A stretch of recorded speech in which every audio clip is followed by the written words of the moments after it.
दोस्तों, बिहार पीसीएस की पुनः परीक्षा यानी कि 67th बीपीएससी री एग्ज़ाम जो कि 30 सितंबर को कंप्लीट हुआ है।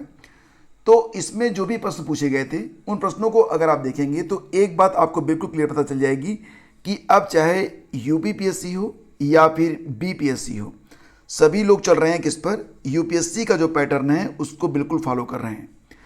तो आज का वीडियो आपके लिए बहुत ही इंपॉर्टेंट होने वाला है। अगर आप पेट 2022 देने वाले हैं तो ये प्रश्न आपके लिए अति आवश्यक हैं कि इन प्रश्नों को आप ज़रूर देख लें। तो देखो, ये जो प्रश्न हैं इनकी गंभीरता को देखो, और एक बात और भी कि आपको बिल्कुल अब ये मान के चलना चाहिए कि अब परीक्षा को आप बिल्कुल हल्के में नहीं ले सकते हैं। अगर आपको कुछ बनना है, कुछ कर दिखाना है तो मेहनत से बिल्कुल नहीं घबराना है। तो आइए आज का सेशन स्टार्ट करते हैं और जीएस के प्रश्नों को आज हम लोग करेंगे डिस्कस। तो चलिए शुरू करते हैं। तो देखिए, यहाँ पर हम जीएस के प्रश्नों को पहले डिस्कस करेंगे, उसके बाद क्रम से आगे बढ़ेंगे।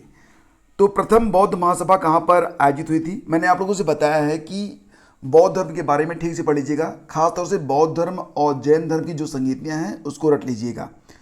तो देखो, आपको मैंने बताया था ना कि 483 ईसा पूर्व में राजगृह में हुई थी प्रथम बौद्ध महासभा। अजातशत्रु का शासनकाल था और महाकश्यप की अध्यक्षता में, तो ऑप्शन बी करेक्ट है। किस गुप्त शासक ने अपने बड़े भाई की हत्या कर सत्ता प्राप्त की थी? तो इसका आंसर हो जाएगा ऑप्शन सी, चंद्रगुप्त द्वितीय। ठीक है, अब यहाँ पर मैं बहुत डिटेल में नहीं जाऊँगा, टू दी पॉइंट ही चलूँगा, क्योंकि मुझे पता है आप लोगों के पास समय बहुत कम होता है।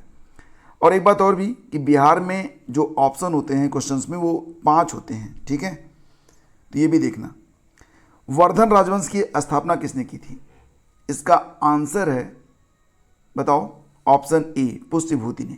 विकल्प ए करेक्ट है। अगला क्वेश्चन देखिए, तुगरिल खान ने किसके शासनकाल के दौरान विद्रोह किया था? तो तुगरिल खान ने किसके शासनकाल के दौरान विद्रोह किया था? इसका आंसर हो जाएगा यहाँ पर बलबन।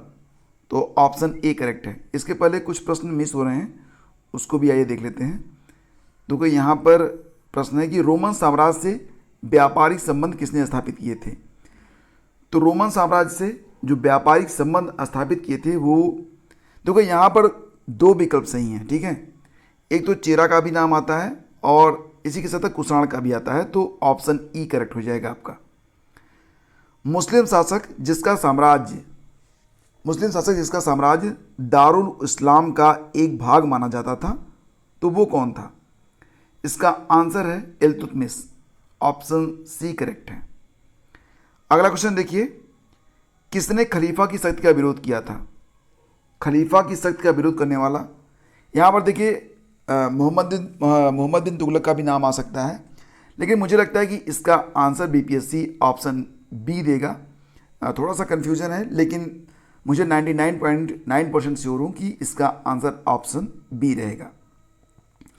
इसके बाद देखिए, ये क्वेश्चन मैंने आपको बताया, तुगरिल खान ने किसके शासनकाल के दौरान विद्रोह किया था?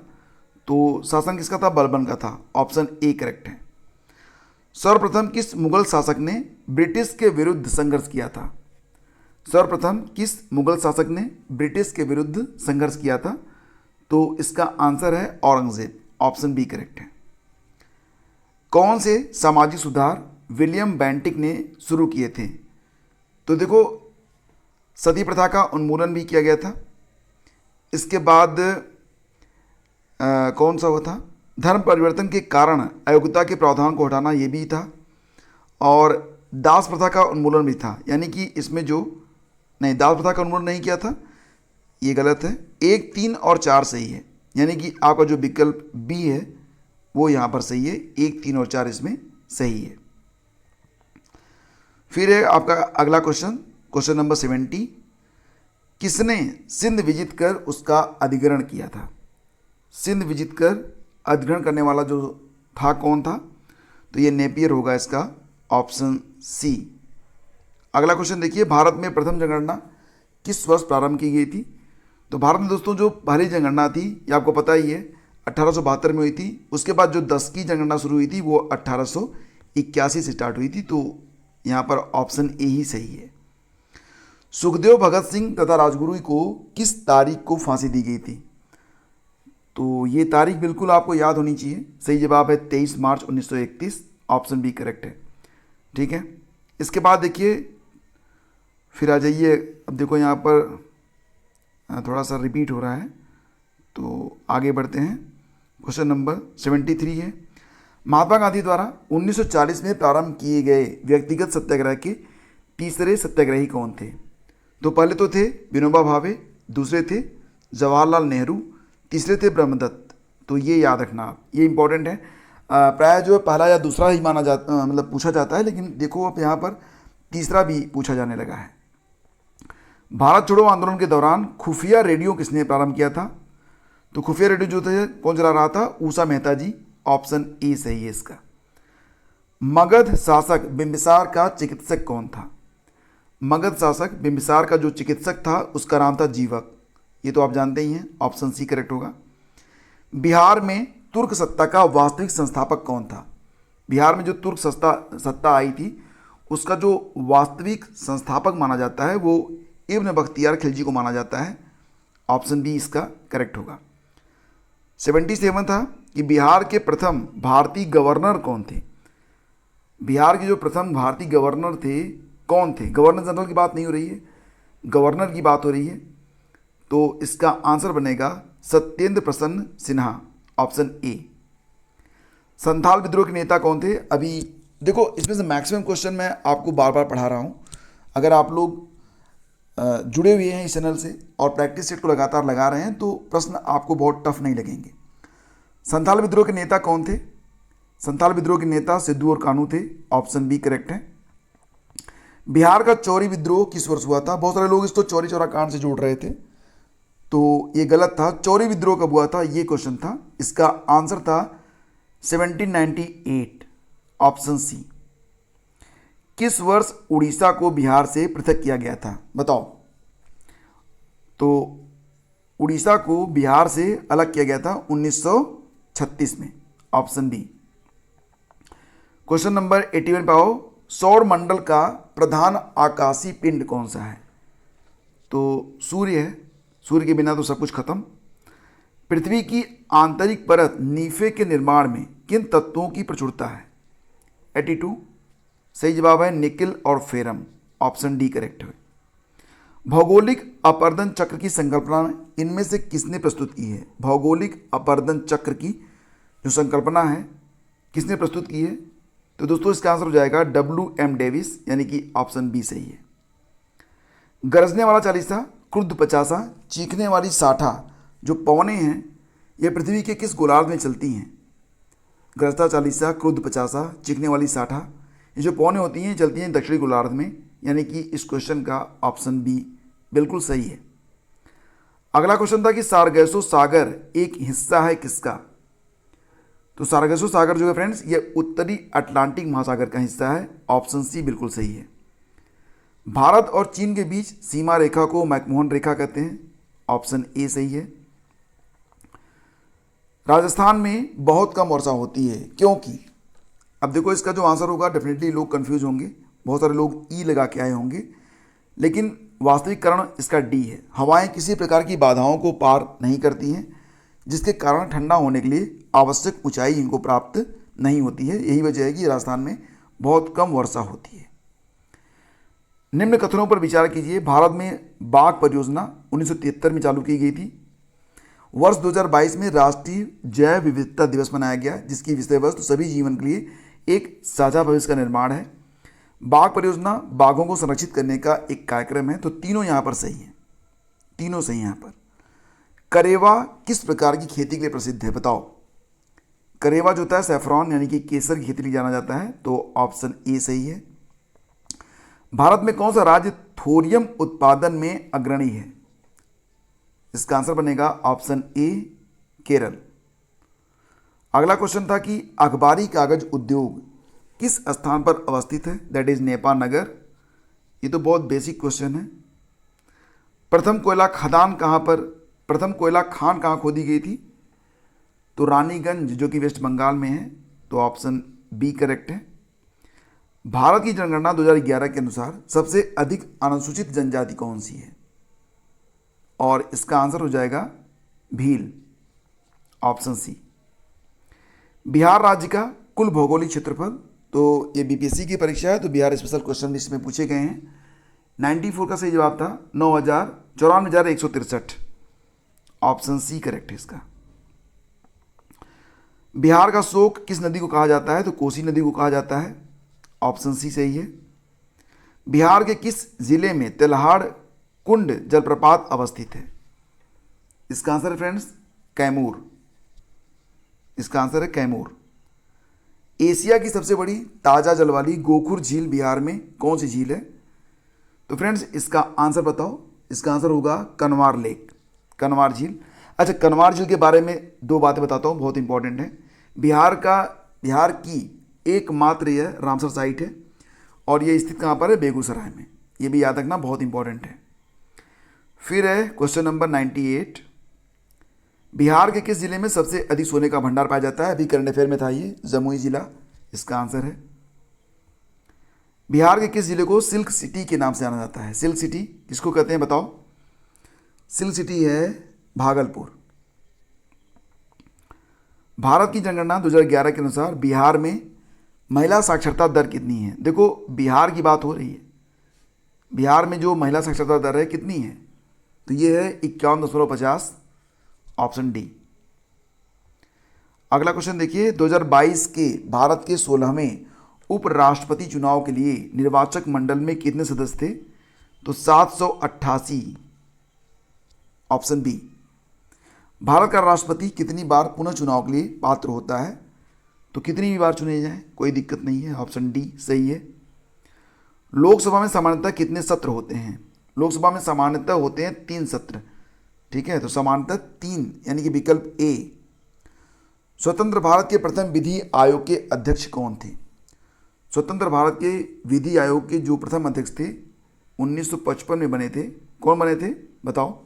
Shri MC Setalvad. Option D correct है। भारत में यदि एक राज्य एक चुनाव लागू किया जाता है तो भारतीय संविधान के किस अनुच्छेद में संशोधन की आवश्यकता होती है?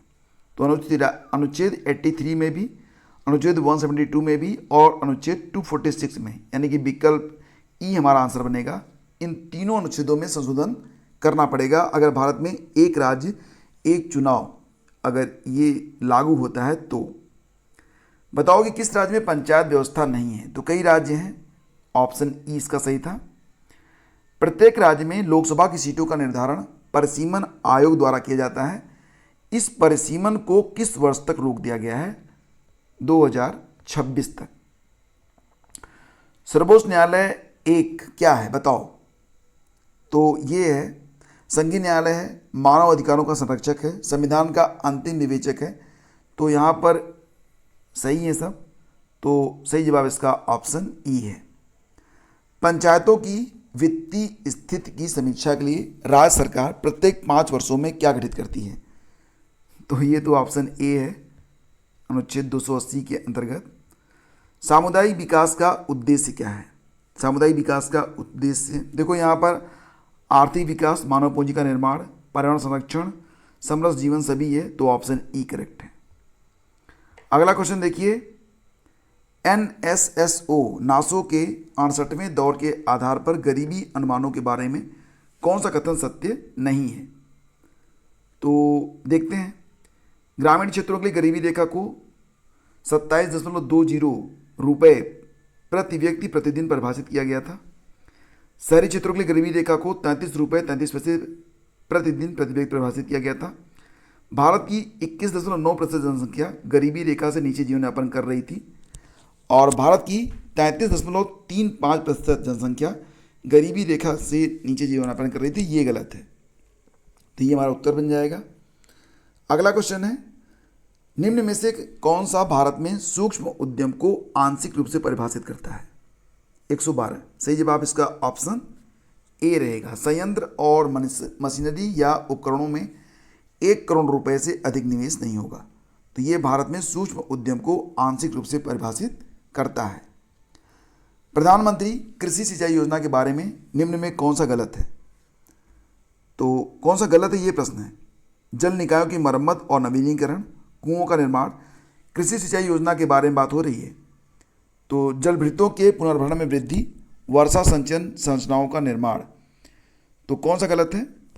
देखो फ्रेंड्स, इसमें जो है लगभग सभी सही हैं, ठीक है। तो इसका उत्तर बनेगा एक से अधिक इसमें सही है, तो ऑप्शन ई करेक्ट होगा इसका। 113 हो गया। आइए 114 को देखते हैं। कुल 120 प्रश्नों को हम करेंगे इसमें। बताइए कि भंडारी समिति किससे संबंधित है? तो फ्रेंड्स, जो भंडारी समिति थी यह क्षेत्रीय ग्रामीण बैंकों की पुनर्संरचना से संबंधित थी। ऑप्शन डी करेक्ट है। राष्ट्रीय पेंशन योजना एनपीएस से संबंधित सही कथन क्या है? तो 4-5 कथन दिए गए हैं। बेसिकली एनपीएस को कौन विनियमित करता है? तो क्वेश्चन था इसका पीएफआरडी यानी कि पेंशन फंड नियामक और विकास प्राधिकरण। तो इसका ऑप्शन ए करेक्ट है। निम्नलिखित में कौन सा भारत के बजट 2022-23 की प्राथमिकताओं में सम्मिलित नहीं है? सही जवाब है इसका ऑप्शन डी विनिवेश। बाकी सब इसमें सम्मिलित हैं। पीएम गतिशक्ति, समावेशी विकास, उत्पादकता संवर्धन और निवेश, उदीयमान अवसर, ऊर्जा संक्रांति और जलवायु परक कार्य। तो डी को छोड़कर सब इसमें शामिल है। वित्तीय वर्ष 2021-22 में भारत में टैक्स जीडीपी अनुपात क्या था? बहुत अच्छा प्रश्न है। 2021-22 में भारत में टैक्स और जीडीपी का रेशियो पूछा गया था। यह था 11.7%। रट लेना इसको, बहुत इंपॉर्टेंट है, एग्जाम में लग रहा है कि पूछ लेगा। वस्तु वर्गीकरण और समूहों के अनुसार विश्वव्यापी निर्यात में भारत का हिस्सा वर्ष 2018 में कितना था? वस्तु वर्गीकरण और समूहों के अनुसार विश्वव्यापी निर्यातों में भारत का हिस्सा 2018 में कितना था? इसका आंसर है 1.7%। चतुर्थ अग्रिम अनुमान के अनुसार वर्ष 2020-21 में भारत में गेहूं का कुल उत्पादन कितना है? तो दोस्तों इसका आंसर है 109.5 मिलियन टन। Option A. जीवंत ग्राम कार्यक्रम के संबंध में सही कथन का चयन कीजिए। यह बिहार में, अब देखो इसका जो आंसर बनेगा वो डी बनेगा। यह उत्तरी सीमा पर सीमावर्ती गांवों के विकास के लिए है। अब बाकी के जो प्रश्न हैं वो बिहार पर आधारित हैं, और मैं यहाँ पर आपको जो वीडियो दे रहा हूँ ये यूपी ट्रिपल पेट के लिए दे रहा हूँ। तो एक कंप्लीट वीडियो यानी कि सभी 150 प्रश्न जो कि 67वीं बीपीसी परीक्षा में पूछे गए थे उसको मैं जल्दी अपलोड कर दूंगा, तो सभी प्रश्नों को आप देख पाएंगे, ठीक है। यूपी ट्रिपल के लिए जितने भी इंपॉर्टेंट क्वेश्चन थे वो मैंने यहाँ से करवा दिए। चलिए आगे बढ़ते हैं, और आज का वीडियो बस यहीं तक। जल्दी मिलते हैं आपसे एक नए वीडियो में। और क्लास की टाइमिंग आपको पता है ना, सुबह 5 बजे आपकी पहली क्लास होती है। ये यूपी ट्रिपल पेट स्पेशल क्लास होती है जिसमें हम आपके लिए बहुत ही अच्छे प्रश्नों का एक सेट लेकर आते हैं। फिर लगभग 7:30 से 8 के बीच हम आपके लिए रोजगार समाचार लेकर आते हैं, जिसमें हम दैनिक रूप से देखते हैं कि कौन कौन सी वैकेंसी जा रही हैं और कहाँ क्या चल रहा है। इसके बाद शाम को एक वीडियो आपको मिलता है जो कि लगभग 6 से 7 के बीच में मिलता है। तो अगर आप चाहते हैं कि इसका नोटिफिकेशन आपको मिलता रहे तो इसके नीचे यानी कि वीडियो के नीचे सब्सक्राइब का जो बटन है उसको प्रेस करके टेलीग्राम चैनल स्टडी विद ज्ञान प्रकाश से ज्वाइन हो जाइएगा। आपको नोटिफिकेशन जरूर मिला करेगा। तो दोस्तों आज की वीडियो में बस इतना ही। Thank you so much. Have a great day. जय हिंद।